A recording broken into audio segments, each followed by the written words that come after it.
سبکتگین نے خود بچے کی تصحیح کرنے کی بجائے عطالیق کو بتایا۔ عطالیق حیران ہوا کہ یہ بچہ ہے اور نوکر ہے اور یہ قرآن پڑھنے والے کی غلطی درست کر سکتا ہے۔ اس نے سبکتگین سے پوچھا کہ اس نے قرآن کہاں پڑھا ہے۔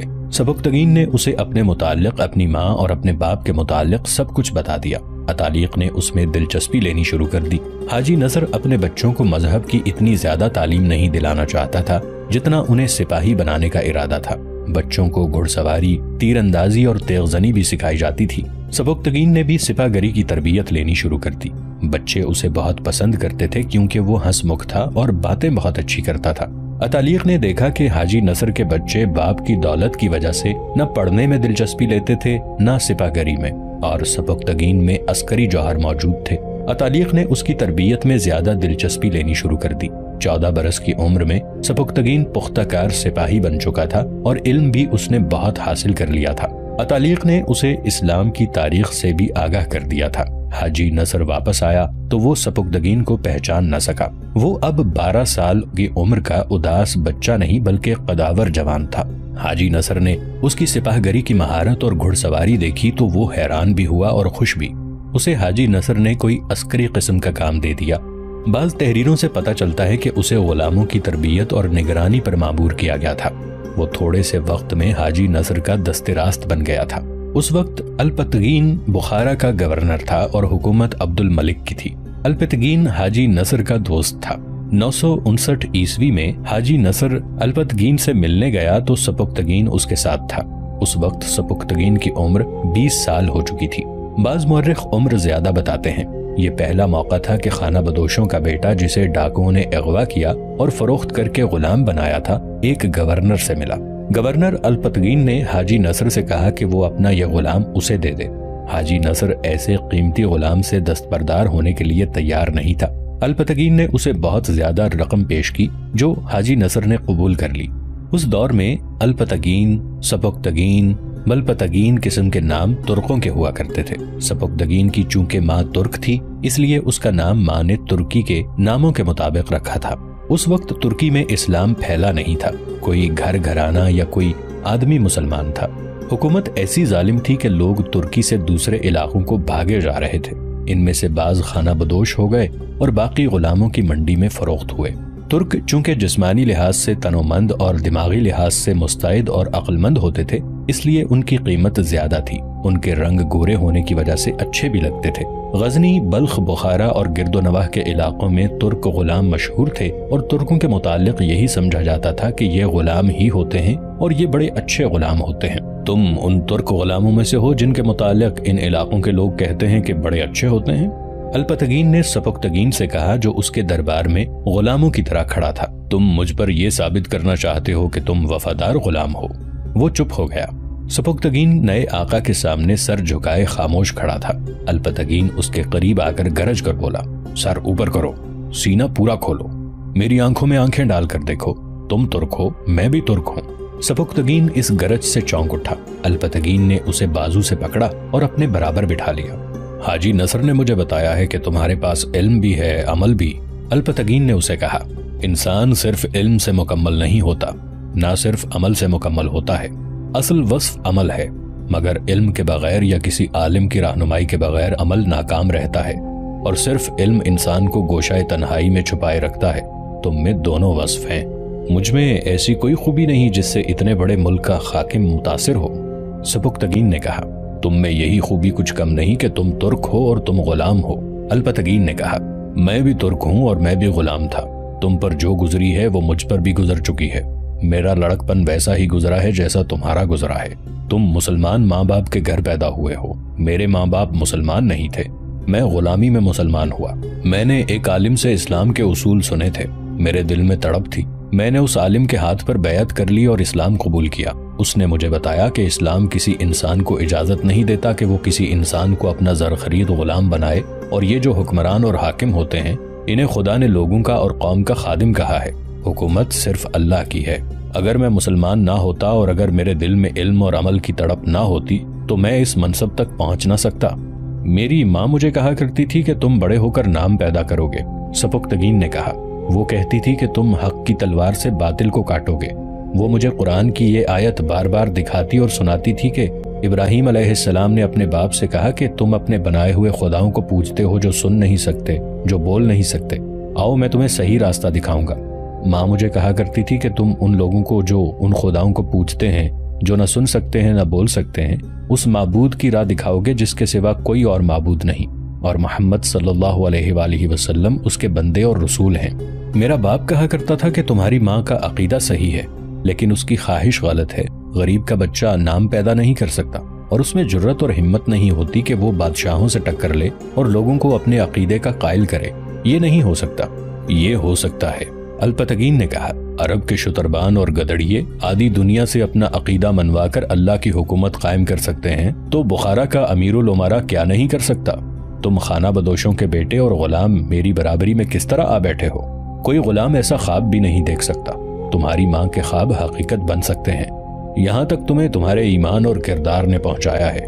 میں نے تم میں وہ جوہر دیکھ لیے ہیں جو تمہیں اور اوپر لے جائیں گے، لیکن مجھے اپنی ذات کے لیے کچھ نہیں چاہیے۔ سبکتگین نے کہا، میں کسی منصب کا خواہاں نہیں ہوں، میں کچھ چاہتا ہوں مگر پتہ نہیں چل رہا کہ کیا چاہتا ہوں۔ الپتگین ہنس پڑا اور بولا، میں اس کیفیت سے گزر چکا ہوں، میں بھی نہیں جانتا تھا کہ میں کیا چاہتا ہوں، پھر میرا ذہن صاف ہو گیا۔ تمہیں جلدی پتہ چل جائے گا کہ تم کیا چاہتے ہو، آج سے تم اپنے آپ کو غلام نہ سمجھو۔ سبکتگین کے سینے میں ایک تڑپ عقیدے کی اور کچھ سمجھنے کی اور کچھ کرنے کی تھی۔ اسے اس کا کوئی غم نہ تھا کہ اس کی ماں نہیں، باپ نہیں اور وہ غلام ہے۔ اس نے یہ دیکھ لیا تھا کہ اس کے اندر ایک عظیم مقصد پرورش پا رہا ہے اور اسے اپنے ذہن میں واضح کرنا ہے۔ اس تڑپ کے ساتھ جوانی کی تپش تھی۔ وہ اپنے آپ میں جسمانی قوت کا ابال بھی محسوس کرتا تھا۔ اس کی توجہ جوانی کے جذبات کی طرف تو نہیں آتی تھی، لیکن یہ تغیر اور یہ انقلاب اسے بے چین رکھتا تھا۔ دوسری شام سورج غروب ہونے سے پہلے وہ استبل سے ایک اعلیٰ نسل کا گھوڑا لے کر سواری کے لیے باہر نکل گیا۔ شہر سے دور جا کر اس نے گھوڑا سرپٹ دوڑا دیا اور اس سے جھاڑیاں پھلانگنے لگا۔ اسے دور سے کسی عورت کی چیخ سنائی دی اور گھوڑے کے سرپٹ دوڑنے کے ٹاپو بھی۔ اس نے ادھر دیکھا، ایک سوار گھوڑے سے گر رہا تھا اور گھوڑا بے لگام ہو گیا تھا۔ سبکتگین سمجھ گیا کہ گھوڑے کی زین ڈھیلی ہو گئی ہے اور سوار کے دائیں بائیں لڑکنے اور سنبھلنے کی وجہ سے گھوڑا اڑیل اور بے قابو ہو گیا ہے۔ سبکتگین نے اپنے گھوڑے کا منہ ادھر کر کے ایڑ لگائی۔ وہ گھوڑا کبھی دائیں کبھی بائیں کو جاتا۔ سبکتگین نے دیکھ لیا کہ سوار مرد نہیں عورت ہے۔ وہ چیخ رہی تھی، چلا رہی تھی۔ سبکتگین کا گھوڑا اس کے قریب پہنچا تو وہ چلانے لگا، رکابوں سے پاؤں نکالو، لگام کھلی چھوڑ دو۔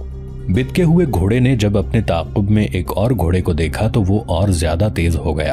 آگے دریا تھا، گھوڑے کا رخ ادھر کو ہو گیا۔ سبکتگین نے اپنے گھوڑے کی رفتار اور تیز کی اور گھوڑے کو بتکے ہوئے گھوڑے کے پہلو میں لے گیا۔ تب اس نے دیکھا کہ یہ کوئی جوان لڑکی ہے اور کسی امیر وزیر کی بیٹی ہو سکتی ہے۔ سبکتگین نے اس کے گھوڑے کی باگ کو وہیں سے پکڑا جہاں گھوڑے کا منہ تھا اور اس نے لڑکی سے کہا کہ وہ اس کے گھوڑے پر کود آئے۔ اس کوشش کے دوران گھوڑے دریا میں چلے گئے۔ لڑکی پانی میں گر پڑی کیونکہ گھوڑے ایک دوسرے سے دور ہو گئے تھے۔ دونوں رک گئے۔ سبکتگین دریا میں کودا، لڑکی تیر رہی تھی۔ سبکتگین نے اسے پکڑ لیا کیونکہ یہ دریا پہاڑی ہونے کی وجہ سے بہت تیز تھا۔ اس دریا کا پانی بہت ٹھنڈا تھا۔ وہ لڑکی کو اپنے اوپر ڈال کر باہر نکل آیا، پھر دونوں گھوڑوں کو پانی سے نکالا۔ لڑکی کو ڈرا ہونا چاہیے تھا لیکن وہ ہنس رہی تھی۔ تم احمق ہو یا کیا ہو؟ سبکتگین نے کہا، تمہاری موت یقینی تھی۔ میں اس باپ کی بیٹی ہوں جو احمق نہیں دلیر ہے، لڑکی نے جواب دیا۔ میں بخارا کے حاکم الپتگین کی بیٹی ہوں، تم میرے ساتھ چلو، انعام دلاؤں گی۔ میرے لیے یہی انعام بہت ہے کہ میں نے اپنے محسن کی بیٹی کو موت کے منہ سے نکال لیا ہے۔ سبکتگین نے کہا، میں تمہارے گھوڑے کی زین کس دیتا ہوں۔ دونوں ہم عمر تھے۔ لڑکی خوبصورت تھی، سبکتگین میں بھی جسمانی کشش تھی۔ دونوں شاہ سوار تھے۔ لڑکی نے سبکتگین کے ساتھ اپنے گھوڑے کی زین کسی اور دونوں گھر کو چل پڑے۔ راستے میں لڑکی نے اس سے پوچھا کہ وہ کون ہے۔ سبکتگین نے اپنے متعلق سب کچھ بتا دیا۔ رات ابا آپ کا ذکر کر رہے تھے، لڑکی نے کہا۔ وہ شاید تمہیں اپنی فوج میں کوئی عہدہ دیں گے۔ اپنی فوج؟ سبکتگین نے کہا۔ ان کی اپنی فوج کیسے ہو سکتی ہے؟ فوج تو حکمران کی ہوتی ہے۔ ابا نے کچھ اور سوچ رکھا ہے، لڑکی نے کہا۔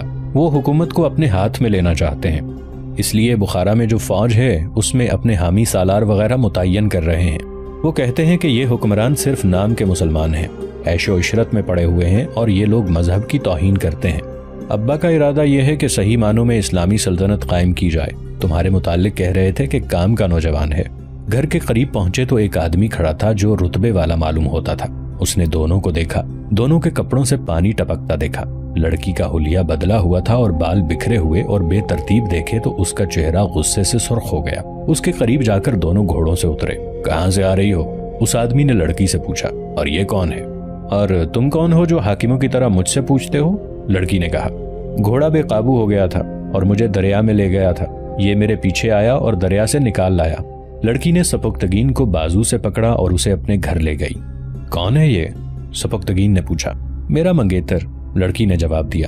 ابھی سے مجھ پر حکم چلانے لگا ہے، تم اس سے نہ ڈرنا۔ وہ ایک کمرے میں چلے گئے تھے۔ لڑکی نے بے ساختگی سے سپکتگین کے سامنے آ کر اس کے ہاتھ پکڑ لیے اور پوچھا، تمہاری بیوی ہے؟ نہیں۔ کوئی لڑکی کبھی تمہیں اچھی لگی ہے؟ لڑکیوں کی طرف کبھی دھیان نہیں دیا۔ میں اچھی نہیں لگتی؟ سپکتگین چپ چاپ کھڑا رہا اور اس کی نظریں جھک گئیں۔ تم نے کیا سمجھا ہے؟ لڑکی نے پوچھا۔ مجھے بے حیا سمجھا ہے؟ بے شرم سمجھا ہے؟ بولو سپکتگین، اگر مجھے یہی سمجھا ہے تو پھر میں کبھی تمہاری صورت نہیں دیکھوں گی۔ تم کسی اور کی منگیتر ہو۔ یہ میرے ابا کا فیصلہ ہے، لڑکی نے کہا۔ یہ آدمی مجھے پسند نہیں ہے، یہ مجھے لونڈی بنا کے رکھے گا۔ یہ مجھے کہا کرتا ہے کہ گھڑ سواری چھوڑ دو، مجھے اپنے حرم کی زینت بنانا چاہتا ہے، مجھے نمائش کی ایک خوبصورت چیز سمجھتا ہے۔ مجھے ایسا مرد چاہیے جس نے تمہاری طرح لڑکیوں کی طرف کبھی دھیان نہ دیا ہو اور جو میرے ساتھ گھوڑا دوڑائے، میرے ساتھ دریا میں کود جائے۔ میں حرموں کے بادشاہوں کو بتانا چاہتی ہوں کہ اسلام کا زوال اس روز شروع ہوا تھا جس روز تم نے عورت کو سنگھار اور زیبائش کی زنجیروں میں باندھ دیا تھا۔ تم عورت کو اپنے سفلی جذبات کی تسکین کا ذریعہ بنا کر خوار ہوئے۔ اپنے اوپر شراب کا نشہ طاری کر کے تم ذلت کو عظمت سمجھ رہے ہو۔ عورت ایک طاقت ہے، مگر تم نے عورت کو کمزوری بنا رکھا ہے۔ سپکتگین، حرم کی عورتوں کے بطن سے جو بچے پیدا ہوئے ہیں وہ عظمت اسلام کے پاسبان نہیں ہو سکتے۔ میں اس بچے کو جنم دوں گی جو اسلام کو دور دور تک پھیلائے گا، مگر مبلغ اور عالم بن کر نہیں، مجاہد اور تیغزن بن کر۔ میری ماں بھی ایسے ہی خواب دیکھا کرتی تھی، سپکتگین نے کہا، مگر اس کا بیٹا غلاموں کی منڈی میں نیلام ہوا۔ اسلام کے پاسبان تم جیسے غلام ہوں گے، میرے باپ جیسے غلام ہوں گے، لڑکی نے کہا۔ میرے ابا نے تمہیں بتایا نہیں کہ وہ بھی غلاموں کی منڈی میں نیلام ہوئے تھے؟ آج ان کا رتبہ اور منصب دیکھ لو، ان کے ارادے اور ان کا عقیدہ دیکھ لو۔ تمہیں کس نے بتایا ہے کہ تم جس عظیم بچے کے جنم کے خواب دیکھ رہی ہو وہ بچہ میرا ہوگا؟ سپکتگین نے کہا، یہ جوانی کا جوش ہے، شباب کا خمار ہے، یہ میرے دل کی آواز ہے، لڑکی نے جوشیلی سی جھنجھلاہٹ سے کہا۔ یہ میری روح کی آواز ہے، اپنے دل کو اتنا مردہ نہ کرو سپکتگین۔ اگر تم میری محبت کو جسمانی یا محض جذباتی سمجھتے ہو تو یہی سمجھو، لیکن میری محبت کو ٹھکرا نہ دینا۔ میں اس شخص کے ساتھ شادی نہیں کروں گی۔ سپکتگین وہاں سے نکلا تو وہ اپنے اندر عجیب سی ہلچل محسوس کر رہا تھا۔ ایک تو اس کا علم ادھورا تھا جو اسے پریشان رکھتا تھا، اس کے دل میں ایک عزم اور ایک مقصد تھا جو ابھی پوری طرح واضح نہیں ہوا تھا۔ اب اس لڑکی نے اس کے ایسے جذبات کو بیدار اور مشتعل کر دیا جن کے متعلق اسے علم ہی نہیں تھا کہ اس میں موجود ہیں۔ اس پر خمار ستاری ہوتا گیا۔ اسے صرف اپنی ماں کے جسم کا لمس یاد تھا جس کے ساتھ لگ کر وہ سکون کی نیند سویا کرتا تھا۔ نیند نہ آتی تو سکون ایسا ملتا جو اس کی روح میں اتر جاتا تھا۔ دوسرا جسم اس لڑکی کا تھا جسے اس نے دریا سے نکالتے اپنے بازوؤں میں لیا اور اپنے ساتھ لگایا تھا۔ اس وقت اس نے کچھ بھی محسوس نہیں کیا تھا سوائے اس کے کہ اس لڑکی کو بچانا اس کا فرض ہے۔ اب لڑکی نے اس کے ساتھ جو باتیں کی ان سے اس کی ذات میں بھونچال جیسے جھٹکے آنے لگے۔ یہی وجہ ہے کہ دولت والوں نے حرم آباد کر رکھے ہیں، اس نے سوچا۔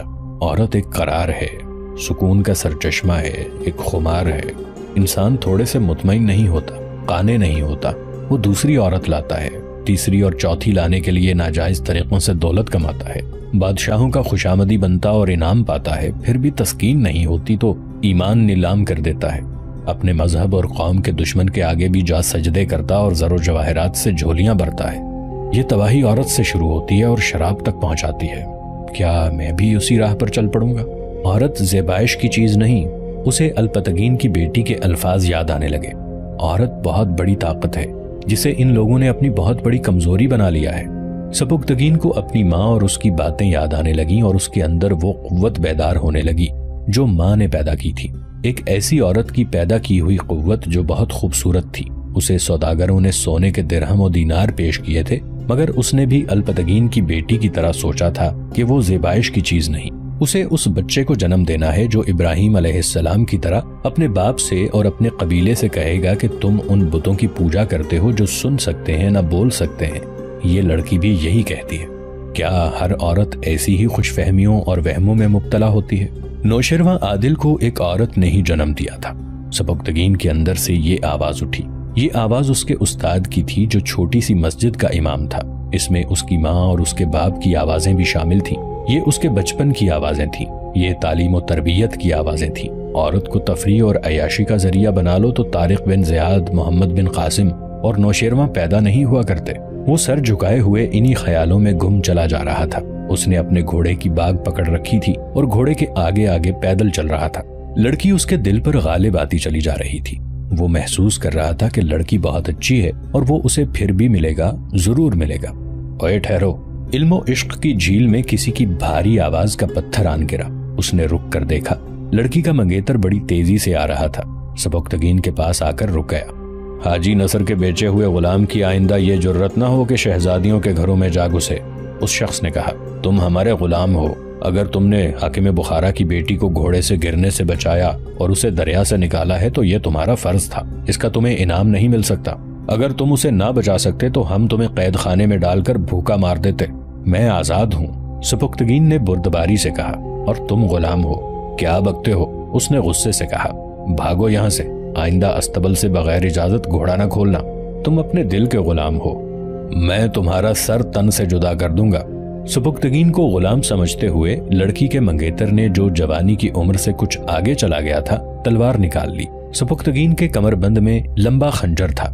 اس نے گھوڑے کی باگ چھوڑ کر خنجر نکال لیا اور بولا، 1.5 ہاتھ لمبی تلوار کو 1.5 بالشت لمبا خنجر میرے قدموں میں نہ گرا دے تو تمہارے آگے جھک جاؤں گا۔ بڑے شوق سے میرا سر تن سے جدا کر دینا، مگر اس سے پہلے اپنی منگیتر سے پوچھاؤ کہ وہ تمہیں قبول بھی کرتی ہے یا نہیں۔ اس آدمی نے سبکتگین کے تیور دیکھے، ذرا سی دیر کھڑا رہا اور غصے میں تلوار نیام میں ڈال کر بہت تیزی سے چلا گیا۔ سبکتگین نے خنجر کمر بند میں ڈالا اور گھوڑے پر سوار ہو کر استبل کی طرف چلا گیا۔ شام گہری ہو چکی تھی۔ اپنے کمرے میں پہنچا ہی تھا کہ الپتگین کی طرف سے بلاوا آ گیا۔ وہ انہی کپڑوں میں جو ابھی خشک نہیں ہوئے تھے چلا گیا۔ ابو اسحاق سے تمہارا کیا جھگڑا ہوا ہے؟ الپتگین نے پوچھا۔ سبکتگین نے سارا واقعہ سنا دیا اور یہ بھی بتا دیا کہ اس کی بیٹی نے اسے کیا کہا ہے۔ الپتگین کو یہ صاف گوئی پسند آئی۔ اپنی بیٹی کا ہاتھ میرے ہاتھ میں نہ دیں، سبکتگین نے کہا۔ میری کوئی حیثیت نہیں، مگر اپنی بیٹی کی شادی اس آدمی کے ساتھ کرنے کی غلطی بھی نہ کریں۔ الپتگین گہری سوچ میں کھو گیا۔ کچھ دیر بعد اس نے سر اٹھا کر کہا، تم جاؤ سبکتگین، اگر آپ ناراض ہیں تو میں معافی نہیں مانگوں گا۔ سبکتگین نے کہا، میں نے کوئی گناہ نہیں کیا، میں جھوٹ جیسے گناہ کا بھی مرتکب نہیں ہوا۔ الپتگین نے مسکرا کر اشارہ کیا کہ چلے جاؤ۔ دوسری شام الپتگین کی بیٹی کسی تاریخ میں جس کا نام نہیں ملتا حسب معمول گھڑ سواری کے لیے نکل گئی۔ سبکتگین بھی استبل سے گھوڑا لے کر دریا کی طرف نکل گیا۔ 2 گھوڑے دور دور تھے، مختلف سمتوں کو جا رہے تھے، مگر دور دریا کے کنارے جا کر ان کے رخ ایک دوسرے کی طرف ہو گئے۔ پھر وہ اکٹھے ہو گئے، رک گئے، سوار اترے اور دریا کے کنارے بیٹھ گئے۔ وہ مجھے ملا تھا، لڑکی نے اپنے منگیتر کے متعلق بتایا۔ بہت غصے میں تھا، کہنے لگا، میں فوج کا کماندار ہوں اور تم ایک غلام سے کہتی رہی ہو کہ تم نے مجھے قبول نہیں کیا۔ میں نے اسے صاف بتا دیا کہ میں نے اپنے باپ کے حکم کا احترام کرتے ہوئے اسے قبول کیا ہے۔ اس نے کچھ دھمکیاں دی، پھر منت سماجت کرنے لگا۔ میں نے اسے ٹالنے کے لیے کہا کہ میرے ابا سے بات کرو۔ رات ابا نے مجھے الگ بٹھا کر کہا ہے کہ سبکتگین نے مجھے ساری بات بتا دی ہے۔ انہوں نے تمہاری صاف گوئی اور بے باکی کی بہت تعریف کی۔ میں نے انہیں بتا دیا کہ یہ منگیتر مجھے پسند نہیں، یہ اوچھا آدمی ہے۔ معلوم ہوا ہے کہ آج دن کو کسی وقت اس کی اور ابا کی باتیں ہوئی ہیں۔ سبکتگین اس لڑکی کو بہت غور سے دیکھ رہا تھا جو اسی جیسی جوان تھی، کل سے زیادہ خوبصورت لگ رہی تھی۔ اس کے چہرے کے ایک ایک نقش کو وہ دیکھ رہا تھا۔ لڑکی نے اس کا ایک ہاتھ اپنے ہاتھ میں لے لیا تھا اور اس کے اتنے قریب ہو گئی کہ اس کے جسم کی تپش بھی وہ محسوس کرنے لگا۔ پھر اس نے اس کی سانسوں کی بھی تپش محسوس کی۔ اس کا اپنا دل اتنی زور سے دھڑک رہا تھا کہ اسے اس کی آواز سنائی دے رہی تھی۔ میری ماں تمہاری طرح خوبصورت تھی، سبکتگین نے کہا۔ تمہارا بیٹا بھی یہی کہا کرے گا، لڑکی نے کہا اور ہنس پڑی۔ سورج دریا کے دوسرے کنارے کی چٹان کی اوٹ میں چھپ گیا۔ پھر شام گہری ہونے لگی اور دریا کے اس کنارے بیٹھے ہوئے 2 سائے ایک سایہ بن گئے۔ دریا کی لہروں کا جل ترنگ اور زیادہ پرسوز ہو گیا۔ 1 مہینہ گزر گیا سبکتگین الپتگین کے دل میں اتنا اتر گیا تھا کہ اس کا معتمد خاص اور مشیر بن گیا۔ الپتگین نے اسے اپنا ایک منصوبہ ان الفاظ میں بتا دیا تھا: مسلم قوم کا شیرازہ بکھر گیا ہے، قوم ریاستوں اور چھوٹے چھوٹے ملکوں میں بٹ گئی ہے، کفار انہیں عیاشیوں کا عادی بنا کر انہیں ایک دوسرے کا دشمن بنا رہے ہیں،